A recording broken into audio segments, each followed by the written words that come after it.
Ciao, davanti a me ho una Porsche Panamera. In questo video ti mostrerò come impostare una destinazione nel navigatore.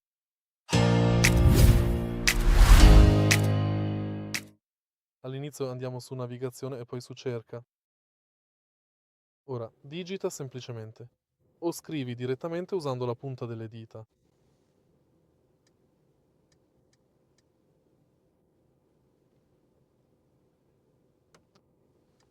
Seleziona il tuo indirizzo e tocca Avvia percorso.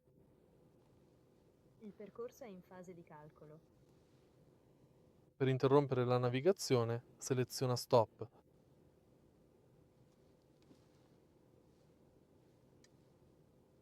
Per favore guida seguendo il percorso indicato. Se hai trovato utile questo video, lascia un like, un commento e iscriviti al canale.